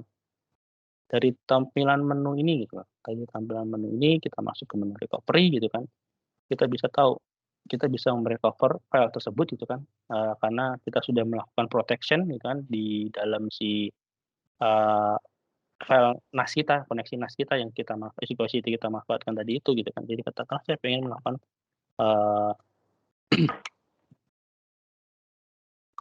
karena kita pengen restore file tersebut gitu. Ini lambang ini adalah ini view gitu kan, sebagai QSCT memanfaatkan storage tadi untuk sebagai sebagai NAS gitu kan, menggunakan SMB protokol. Ini protokol gitu kan. Jadi kita bisa tahu kapan yang akan kita restore file tersebut, apakah itu pada tanggal jam ini gitu kan, tanggal 9 jam 1 ataupun jam 1 lewat 15 gitu kan. Itu nanti dari pagi gitu 733. Dengan kita bisa melakukan seperti itu. Kita nge-restore. Karena saya pengen restore yang file tersebut kan pada tanggal hari sekian itu. Dan nanti ketika itu kita tinggal download file aja gitu kan. Tersebut sudah memiliki yang di sini seperti itu. Karena ini mungkin berbeda version gitu kan. Ini contohnya gitu kan. Ini ada 38 yang ini filenya 47. Seperti itu. Oke. Nah, ini contoh untuk penggunaan yang benar-benar cepat gitu kan. Benar-benar kita butuh filenya aja gitu untuk melakukan restore gitu kan. Nah, Cohesity mampu melakukan seperti ini. Seperti itu. Oke. Nah, untuk pertanyaan yang tadi contohnya kebetulan kita tidak bisa membuat ransomware gitu kan untuk penyelesaian ransomware. Gimana kalau dengan anomali tersebut yang kita bilang kita integrasikan ke dalam Helios, kita bisa tahu posisi mana sih yang dalam keadaan bersih gitu kan. Saya coba untuk menampilkan video dalam hitungan beberapa menit aja gitu kan, nggak lama-lama banget gitu kan. Saya coba menampilkan video untuk yang ransomware detection tersebut. Seperti itu. Oke.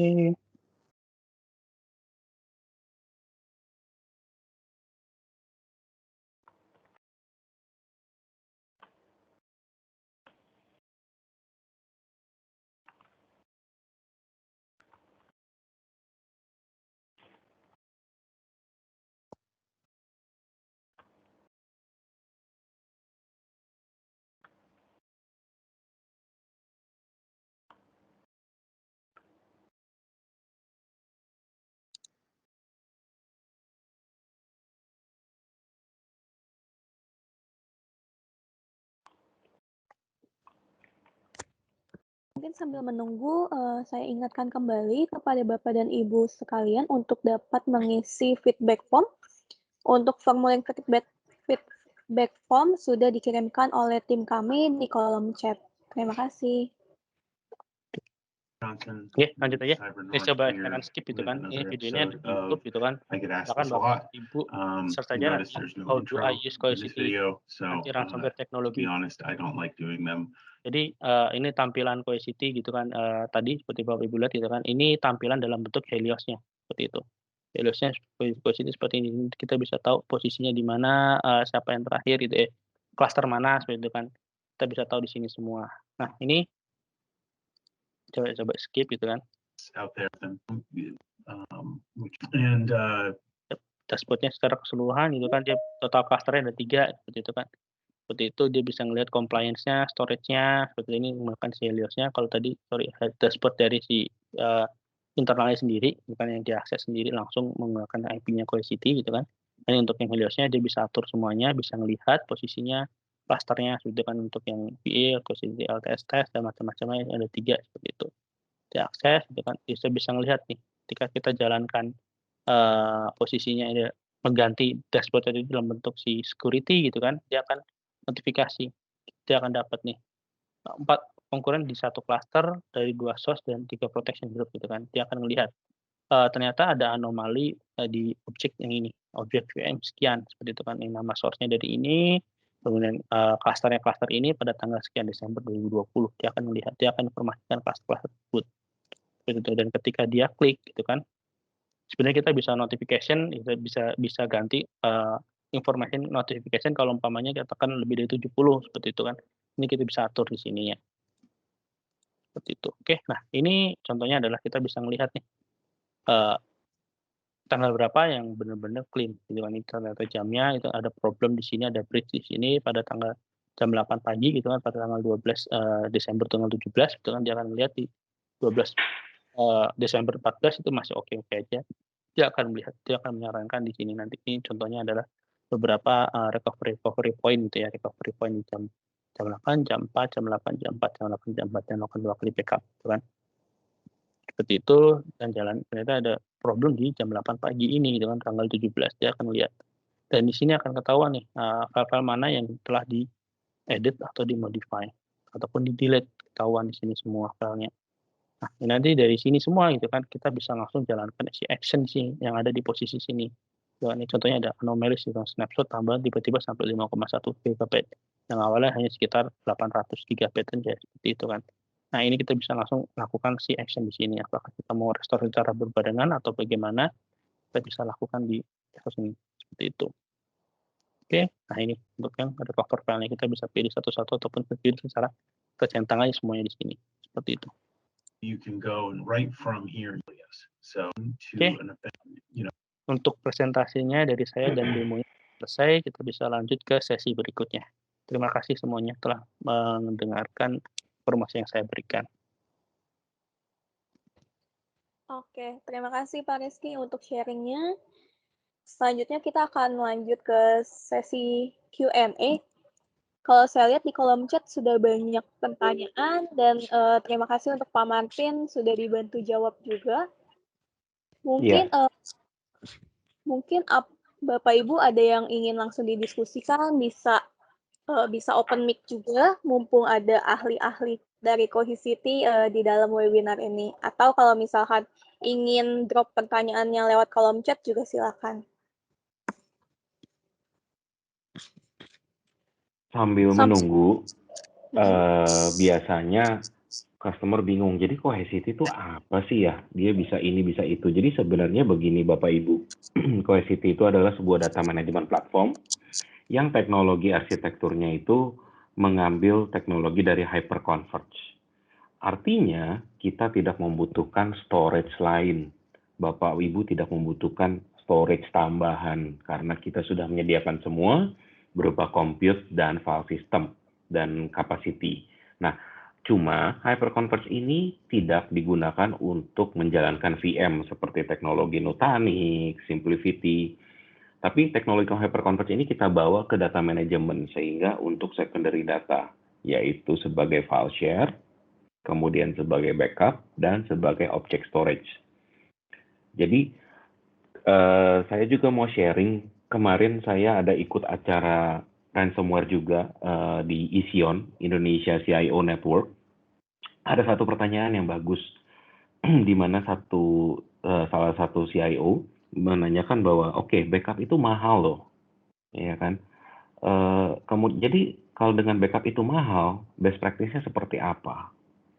Ya, karena kita tahu pada saat kita terkena ransomware, security system kita kena breach, ya udah last line of defense kita ya kita restore data dari backup. Nah, seringkali customer merasa aman, saya udah backup aman. Oke, saya setuju. Tapi kalau backup sistemnya masih tradisional dan dia belum ngerti, pada saat dia lakukan restore, yang terjadi adalah halo ransomware. Artinya data yang dia protect itu sudah terkena ransomware dan dia nggak tahu bahwa dia nggak punya intelligence bahwa yang saya backup ini adalah udah kena ransomware loh. Kemudian kita mundur lagi 1 hari, kita restore, makan waktu beberapa jam, atau mungkin karena datanya besar itu bisa makan waktu setengah hari sampai 1 hari, lagi-lagi halo ransomware. Nah, jadi kalau backup sistem masih tradisional, itu walaupun kita sudah melakukan preventif dengan melakukan proteksi data, itu belum menjadi jawaban. Sehingga kita harus restore mundur setiap 1 hari ke belakang untuk temuin data yang masih sehat. Gitu. Nah, jadi di situ kenapa dibilang backup itu costly, mahal. Kenapa? Karena backup itu seperti asuransi. Kita baru sakit, baru bisa klaim. Itu pun mungkin klaimnya lama, iya nggak? Dan ribet. Nah, Cohesity di sini sebagai data management platform ingin memberikan kenyamanan kepada Bapak Ibu bahwa Bapak Ibu tuh nggak cuma punya asuransi, tapi asuransi tersebut bisa dipakai sebagai kartu diskon, kartu belanja, ya. Artinya multifungsi. Bapak Ibu bisa melakukan platform Cohesity ini sharing file share, kemudian bisa sebagai objek dan bisa dilakukan analitik untuk setiap data yang disimpan di Cohesity. Kurang lebih seperti itu. Oke, terima kasih Pak Martin. Di kolom chat masih ada pertanyaan. Pak Rizky mungkin boleh bantu dijawab. Pertanyaan datang dari Pak Sugianto. Untuk topologi seperti apa jika kita menerapkan Cohesity jika kita hybrid dengan infrastruktur existing baik case application on premise atau on cloud Power BI? Oke, Pak Martin. ya, saya coba bantu ya. Ya. Jadi topologi ini tadi di awal sudah saya sempat sebutkan bahwa kita mengambil teknologi hyperconverged dan kita itu bisa hybrid antara on-premise maupun cloud, dan kita sangat bekerja dengan baik dengan cloud provider yang umum seperti Amazon, kemudian Azure, dan Google Cloud. Oke. Jadi kita bisa nih, dengan lisensi yang sama, kita bisa deploy on-premise maupun cloud. Dan kita bisa bridging antara kedua itu, on-premise dan cloud. Bahkan kalaupun Bapak Ibu menggunakan multi-cloud, nanti trennya adalah multi-cloud ya, karena kita mau mengambil the best breed gitu dari masing-masing vendor cloud tersebut gitu. Yang dimana mungkin nantinya jadi overwhelming, tapi dengan ada teknologi cohesity nggak masalah. Dengan license yang sama, Bapak Ibu mau deploy di on-premise, di cloud A, cloud B, cloud C, silakan gitu. Mungkin Rizky ada mau nambahin? Halo. Ya. Untuk yang SAS yang kita support itu kan, kita support yang untuk yang SaaS Office 365 kita support gitu kan untuk yang SAS-nya, terus kemudian untuk si Salesforce kita support juga untuk proteksi di situnya, seperti itu Pak Sugianto. Untuk yang app servernya yang di on-premise katakanlah Bapak sudah pakai VMware ataupun pakai bare metal, install Windows, install Linux gitu kan, ataupun sampai ke AX ataupun Solaris gitu, kita juga support untuk proteksi on-premise apps-nya tersebut. Tapi kembali lagi apakah aplikasinya tersebut itu Bapak develop sendiri gitu kan ya, mau nggak mau kita akan menggunakan pendekatan backup secara katakanlah kalau Bapak Ibu pakai Pak Sugianto pakai VM gitu ya, ya kita akan melakukan backup VM tersebut gitu kan. Tapi ketika nanti ada problem gitu kan dengan si app server tersebut, saya pengen restore nggak mau semuanya gitu kan. Saya mau restore katakanlah cuma file web apps-nya aja nih gitu kan, Apache-nya aja saya restore ya, Bapak Ibu bisa ngambil dari saya contohin tadi kan kita bisa ngambil partialnya aja, granularnya aja, si folder Apache-nya aja Bapak Ibu restore, katakanlah Bapak Ibu restore ke tempat lain seperti itu kan. Ataupun Pak siapa namanya? Saya itu ngelihat tadi Pak Sugianto itu kan katakanlah punya AWS ataupun punya Azure gitu kan.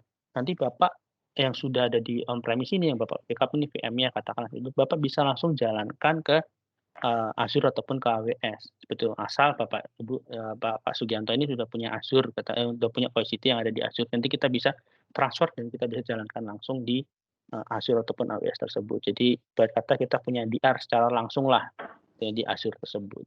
Seperti itu Pak. Gitu kan. Untuk proteksi application on-premise-nya. Jadi kita nggak ada spesifik katakanlah bisa nggak sih proteksi aplikasi HRM gitu, HCM gitu kan, ataupun aplikasi-aplikasi yang lain gitu kan. Ya kita akan melihat bagaimana kita backup secara keseluruhannya aja. Nanti Bapak Ibu umpamanya butuh restore secara granular gitu kan ya, kita bisa lakukan restore secara granular ataupun kita restore secara utuh secara berbarengan, kita juga bisa lakukan seperti itu. Untuk yang cloud-nya sendiri kita support untuk yang Office 365 sama Salesforce Protection. Seperti itu. Oke, ataupun Bapak Ibu Pak Sugianto udah pakai SAP HANA, kita support untuk protection SAP HANA tersebut. Gitu Pak Sugianto. Oke, Caroline mau pindah ke pertanyaan berikutnya? Udah kejawab semua sepertinya ya? Masih ada sih. Oh masih ada? Masih ada. Masih ada waktu, Lin, untuk lanjut jawab pertanyaan? Mungkin untuk pertanyaan yang belum terjawab di sesi ini akan kami tetap jawab via kolom chat gitu ya, Pak Martin, Pak Rizky. Karena mengingat waktunya sudah jam 10:32. Dan juga sekali lagi kami ingatkan kepada Bapak Ibu untuk dapat mengisi feedback form. Jadi nanti untuk pengisian feedback form ini kami akan memberikan reward kecil gitu, berupa e-voucher yang nantinya akan dikirimkan ke masing-masing nomor yang tertera di feedback form tersebut. Seperti mungkin dari Pak Rizky atau Pak Martin sebelum kita tutup mungkin ada lagi yang ingin disampaikan?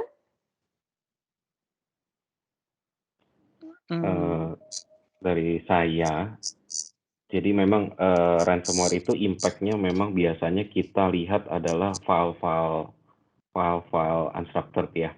Tapi belakangan ini bahkan mereka menyerangnya secara random, bahkan even file system pun diserang. Jadi mereka main encrypt aja apa yang mereka bisa encrypt, sehingga sistem tersebut karena filenya dibutuhkan oleh entah itu si OS ataupun aplikasi jadi terganggu. Nah itu yang mengganggu bisnis juga dari sisi itu. Jadi nggak hanya cuma kalau dulu kita bilangnya kehilangan reputasi gitu ya, sekarang enggak. Mereka bahkan kalau nyerang encrypt apapun yang mereka bisa encrypt sehingga sistem itu menjadi down. Nah itu salah satu institusi keuangan di Indonesia juga sudah kena, bahkan even banking pun kan terkena gitu ya. Ya jadi sebaiknya sebelum itu datang kita sudah punya sistem yang baik yang bisa melakukan preventif dari hal-hal seperti itu sih. Begitu dari saya. Silakan Pak Rizky. Kalau dari saya, ya itu, proteksi ganda ya, itu kan sebagai last line-nya adalah sebuah software backup gitu kan. Kalau umpamanya security yang ada di tempat Bapak Ibu nggak benar-benar bisa menghadapi itu semua, ya mau nggak mau, kembali lagi ransomware itu benar-benar sangat silence tapi mematikan gitu kan. Jadi ibarat kata ransomware itu di dunia IT, kalau di dunia benar realnya itu adalah si penyakit COVID-19 ini gitu kan. Jadi benar-benar kita harus daya tahan itu kan dari network, dari security benar-benar kita maintenance dengan baik. Tapi ketika itu ada terjadi ibarat kata di breach itu ya, mau nggak mau kita harus melakukan restore file tersebut gitu, atau restore VM tersebut atau restore server tersebut gitu kan, secara lebih cepat dan lebih enak dipandang gitu kan. Jadi kita bisa tahu nih, oh ternyata kita ada serangan pada tanggal sekian, kemudian kita yang bersih adalah di tanggal sekian dan kita bisa langsungkan instant restore tadi itu posisinya. Jadi benar-benar bisnis Bapak Ibu itu nggak terganggu sama sekali. Seperti itu. Jadi baik itu antara ransomware ataupun COVID, kita benar-benar harus aware di situnya. Seperti itu, oke. Dari saya gitu pasti Pak Martin. Dan si Caroline. Oke, terima kasih Pak Martin, Pak Rizky. Untuk webinar hari ini, kami tutup sampai di sini. Mungkin nanti kalau misalkan Bapak Ibu ada pertanyaan lebih lanjut, please feel free untuk dapat menghubungi kami. Oke. Sebelum kami menutup webinar ini, kami ingatkan kembali untuk pengisian feedback form. Terima kasih Bapak Ibu untuk waktu yang sudah diberikan kepada kami untuk dapat mengikuti webinar kali ini. Kami mohon maaf jika ada salah kata atau salah penyampaian. Terima kasih, selamat siang, dan sehat selalu. Sehat selalu. Selamat pagi. Selamat siang, sehat selalu.